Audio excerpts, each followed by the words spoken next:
Beberapa daerah memiliki kepercayaan dengan keberadaan hantu yang berbeda. Cerita dari mulut ke mulut dan turun-temurun hingga pengaruh budaya setempat biasanya ikut mengambil peran dalam membentuk kepercayaan terkait hantu. Seperti halnya dengan masyarakat Bali yang juga memiliki kekhasannya sendiri terhadap hantu, mulai dari menyerupai manusia, memiliki taring tajam, dan hal-hal yang menyeramkan lainnya.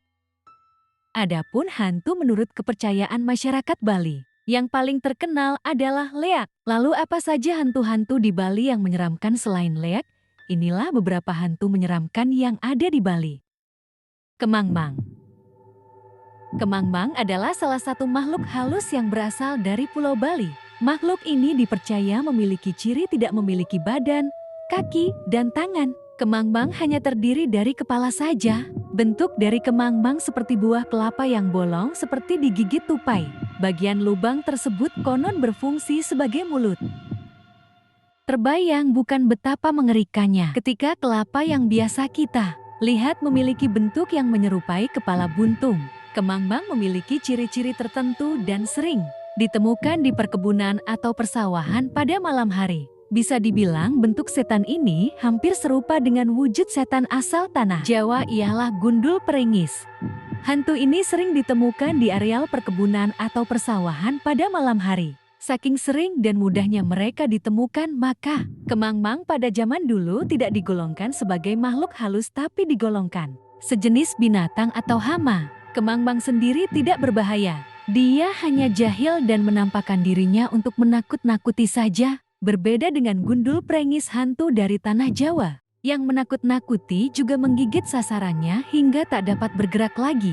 Suara kemangmang juga banyak diceritakan mirip seperti suara jangkrik, sehingga banyak yang tertipu dan juga terganggu dengan suaranya yang berisik. Gregeg Tunggak. Gregeg Tunggak merupakan salah satu hantu menurut kepercayaan masyarakat Bali, dikutip dari buku berjudul Kisah Hantu-Hantu di Nusantara yang ditulis oleh Ibnu R. Nugroho. Gregeg Tunggak memiliki gambaran yang sama dengan sosok kuntilanak atau sundel bolong.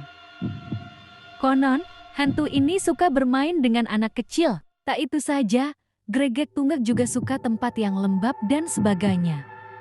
Gregeg Tunggak digambarkan sebagai sesosok perempuan dengan wujud yang menakutkan, rambut terurai panjang dan berbusana putih. Dan dipercaya suka mendiami pepohonan, kuburan, dan rumah kosong. Bisa dikatakan jika Gregeg Tunggak itu bahasa lainnya dari kuntilanak di daerah Bali. Namun, mengutip dari sumber lain, Gregeg Tunggak dikatakan berwujud hantu yang terkadang cantik, kadang juga seram, di mana berwujud perempuan berwajah cantik, sebelah sedangkan wajah bagian sebelahnya lagi hancur. Atau berwujud wanita cantik dari jauh, baru didekati wajah menjadi sangat seram. Yang paling populer adalah wujud wanita cantik dengan lubang membusuk di punggungnya, mirip kuntilanak dan sundel bolong. Namun asal-usulnya jauh berbeda. Adapun asal-muasal Gregeg Tunggak, banyak versi yang mengatakan gimana awal terciptanya hantu ini. Dalam versi pementasan Calonarang, hantu ini diceritakan sebagai makhluk yang tercipta dari kemarahan Dewi Durga saat diasingkan di bumi oleh suaminya, Dewa Siwa, Hyang Durga, yang sangat marah. Kemudian kakinya ditanam menghentakkan setra Gandamayu. Seketika semua elemen disetra, seperti tanah, batu, api, dan air. Bahkan mayat-mayat yang dikubur, semua tercipta menjadi macam makhluk menyeramkan. Salah satunya adalah hantu ini, yang selanjutnya makhluk-makhluk tersebut diperintahkan meneror umat manusia di bumi. Tanya. Tanya adalah makhluk yang dipercaya oleh masyarakat Bali. Hantu ini merupakan satu dari sekian banyak legenda yang dipercayai oleh penduduk asli di Bali. Makhluk ini cukup terkenal. Beberapa sumber mengungkapkan, hantu Tanya hampir menyerupai manusia biasa dari segi perawakan, bentuk tubuh, serta tingkah laku. Dan tinggal bersama-sama sebagai sebuah kelompok atau koloni gap dari jenis mereka. Serta perbedaan yang mencolok dari Tanya dan manusia, hanya pada lekukan kecil pada bibir atas di bawah hidung. Di bangsa Tanya, mereka tidak memiliki hal tersebut. Dan adapun dari sumber lain mengungkapkan, makhluk ini memiliki wujud seram. Tubuhnya dipenuhi oleh rambut, memiliki kumis tebal, dan jenggot tebal. Seperti halnya yang diinformasikan, tak hanya dari bentuk yang hampir sama antara Tanya dan manusia, bahkan dapat dikatakan mereka juga memiliki desa yang nyaris sama dengan desa-desa kasat mata pada umumnya. Tentunya eksistensi wujud asli makhluk halus dan desanya tidak akan terlihat oleh mata telanjang seperti manusia. Namun beberapa sumber mengatakan, hantu yang disebut Tanya ini memiliki jenis yang disebut Tanya Yeh.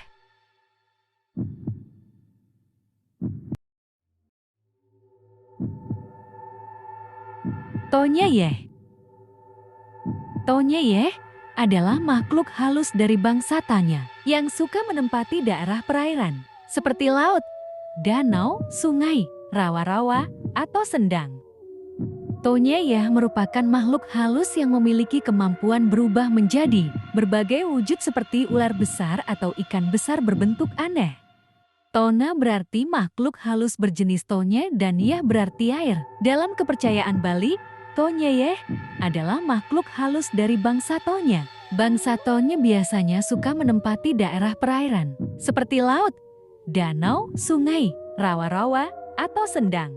Menurut cerita kepercayaan Bali, kehadiran Tanya Yeh ditandai dengan suara yang memanggil. Namun sosok yang memanggil tersebut tidak terlihat, sehingga hal itu akan memancing orang untuk mendekat bahkan mandi di sendang. Menurut keterangan orang-orang tua dulu, Tanya Yeh berwujud seperti manusia namun seluruh tubuhnya adalah air. Ada dua jenis makhluk halus ini, yaitu Tanya Yeh berwujud air bening transparan dan Tanya Yeh berwujud air coklat kotor seperti tanah. Perilaku Tanya Yeh yang berwujud air coklat kotor dipercaya suka mengganggu manusia. Tanya Yeh ini juga disebut kerap naik ke daratan dan suka keramaian manusia, serta sering mendatangi hajatan atau syukuran atau acara apapun itu yang diadakan oleh manusia. Biasanya Tanya Yeh coklat juga akan menyembunyikan peralatan rumah tangga. Tak hanya peralatan dapur, namun Tanya Yeh coklat juga dikenal sering menyembunyikan anak kecil. Sebaliknya, perilaku Tanya Yeh yang berwujud air bening transparan dikenal tidak suka mengganggu manusia dan cenderung menjauhi keberadaan manusia. Tanya Yeh bening tinggal di dasar sungai atau danau dan suka muncul pada tengah hari tepat atau menjelang malam. Makanya orang tua dulu sering bilang jangan keluar tengah tepet atau siang bolong.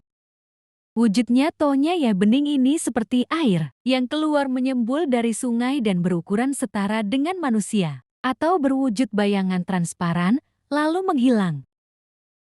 Perlu difahami ini, Tanya Yeh bening biasanya menyelamatkan orang-orang yang hilang atau tenggelam di sungai. Sayangnya, banyak yang berasumsi Tanya lah yang menyebabkan orang tenggelam. Padahal yang sering menenggelamkan manusia adalah makhluk halus yang disebut bake. Bake ini berwujud seperti manusia bertubuh kurus, dengan kulit hitam legam dan selalu muncul saat ada air bah di sungai atau banjir. Tanya Yeh sangat suka dengan aroma benda yang dibakar. Biasanya Tanya Yeh dipanggil dengan membakar bawang atau daun kelapa kering di aliran sungai. Maka Tanya Yeh akan menampakkan dirinya. Gamang. Gamang adalah makhluk halus yang dipercaya oleh masyarakat Bali, tinggal di sungai atau kali. Gamang memiliki bentuk yang tidak jelas, rambut tergerai, kotor, dan awut-awutan. Hantu gamang ini memiliki ciri-ciri seperti hidup menyendiri dan terpisah, berbentuk fisik yang sedikit buruk, rambut tergerai, kotor, dan awut-awutan. Tinggal di sungai atau kali yang lebih kecil. Mengutip dari sumber, gamang dalam bahasa Indonesia diartikan tidak jelas. Makhluk ini adalah makhluk halus yang tinggal di kali atau sungai yang lebih kecil. Bisa dibilang sama, namun berbeda dengan makhluk halus Tanya. Tanya yang memiliki masyarakat dan hidup berbudaya layaknya manusia. Tetapi makhluk halus gamang lebih sering hidup terpisah dan menyendiri. Gamang memiliki bentuk fisik yang sedikit buruk, rambut tergerai, kotor dan awut-awutan, sama halnya dengan namanya gamang yang berarti tidak jelas. Mengutip dari sumber lain, digambarkan sebagai bayangan hitam yang samar, atau sosok tinggi besar yang sulit dijelaskan bentuknya. Kehadirannya biasanya ditandai dengan suasana mencekam, angin dingin yang tiba-tiba bertiup, atau suara-suara aneh di tengah keheningan malam. Masyarakat Bali percaya bahwa gamang muncul dari jiwa-jiwa yang tidak diterima di alam semesta karena kematian yang tidak wajar atau upacara kematiannya tidak dilakukan dengan benar. Misalnya, orang yang meninggal karena kecelakaan, bunuh diri, atau tidak memiliki keluarga untuk melaksanakan upacara ngaben atau upacara kremasi dianggap berisiko menjadi gamang. Roh ini sering dikaitkan dengan perasaan kehilangan dan kegelisahan. Karena itulah, dalam tradisi Bali, penting untuk melakukan upacara pengabenan atau majar ajar, agar arwah yang meninggal dapat diterima dengan damai di alam sana. Bagi masyarakat Bali, keberadaan gamang adalah pengingat untuk selalu menghormati alam gaib dan menjalani kehidupan yang seimbang antara dunia, fisik dan spiritual. Jika seseorang merasa bertemu atau diganggu oleh gamang, mereka biasanya meminta bantuan pemangku pemimpin ritual atau orang yang memiliki kemampuan spiritual untuk mengusir gangguan tersebut. Ada pula pantangan yang dipercaya dapat menghindarkan diri dari pertemuan dengan gamang, seperti tidak berjalan sendirian di malam hari, terutama di tempat-tempat angker, dan selalu membawa benda-benda pelindung seperti daun kelor atau minyak khusus yang telah diberkati. Memedi. Memedi adalah makhluk halus yang dipercayai oleh masyarakat di Bali. Memedi adalah makhluk halus atau hantu yang tinggal di semak-semak dan batu yang besar, dan dipercaya mereka banyak tinggal di tempat-tempat di mana ada sumber airnya atau pemandiannya. Bentuk memedi menyerupai manusia dengan pakaian yang kotor. Menurut sumber lain, memedi juga memiliki ciri tidak memiliki filtrum atau letupan atau lengkungan bibir dan berambut pirang. Memedi adalah hantu yang suka menyembunyikan anak kecil. Mengutip dari sumber berita Bali.com, alam memedi sama seperti di bumi. Dikatakan mereka mempunyai keluarga, sistem masyarakat dan transportasi. Bisa dibilang sama seperti tolnya. Namun, dikatakan dalam sumber, alam memedi tidak pernah terlihat matahari atau bulan. Yang ada hanya suasana langit yang remang-remang persis sandikala atau sore menjelang malam, dan itu berlangsung terus-menerus. Dipercaya, para memedi memiliki usia mencapai ratusan tahun. Ada yang menginformasikan bahwa ada seorang memedi yang usianya 125 tahun namun masih tampak seperti gadis belia. Tak hanya itu, kaum memedi mempunyai kemampuan mistik yang menakjubkan. Mereka bisa menghilang, berubah bentuk menjadi makhluk lain, dan menyembuhkan penyakit. Brerong. Brerong adalah hantu yang sering mencuri uang. Hantu ini dipelihara oleh seseorang dengan tujuan untuk memperoleh kekayaan. Kekayaan yang diperoleh adalah dengan mencuri uang secara gaib. Umumnya, seseorang yang memelihara brerong menyiapkan tumbal berupa manusia.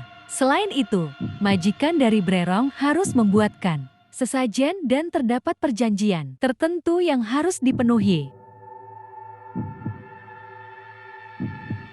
Mengutip dari Instagram Sirah Bali Info, brerong atau brerong adalah sejenis makhluk halus yang biasanya digunakan untuk pesugihan yang berwujud hewan yang berada di sekitar manusia, seperti tikus, kucing, anjing, cicak, dan yang paling sering digunakan adalah brerong berwujud ular atau yang dikenal sebagai brerong lelipi.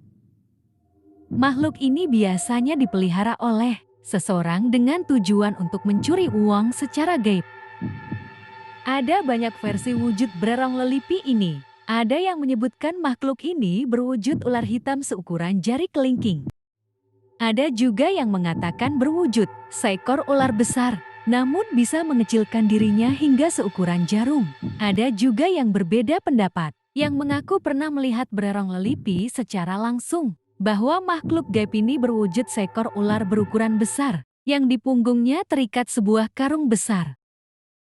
Brerong juga mendapat batasan waktu tertentu ketika beraksi. Dalam menjalankan aksinya Brerong, Lelipi akan menyelinap ke rumah mana saja sesuka hati mereka dan sekali rumah dimasuki Brerong, pasti ada saja harta yang hilang. Entah itu uang, emas, atau benda berharga lainnya. Brerong Lelipi mengambil harta dengan cara menelannya. Sehingga setelah waktu yang ditentukan telah habis, perut si hantu ular ini akan nampak menggembung sangat besar. Saat ia kembali pada tuannya, Brerong akan menggoyangkan badannya dan dari tubuhnya akan keluar sejumlah barang berharga yang tadi mereka curi. Brerong dikenal sangat licik saat menjalankan aksinya, karena saat terciduk, ia bisa mengelabui orang yang memergokinya dengan menyelinap di balik tubuh orang lain yang ada di dekatnya. Sehingga orang itulah yang dituduh sebagai majikannya. Seseorang yang memelihara Brerong biasanya akan menyiapkan suguhan berupa darah babi atau sapi setiap hari tertentu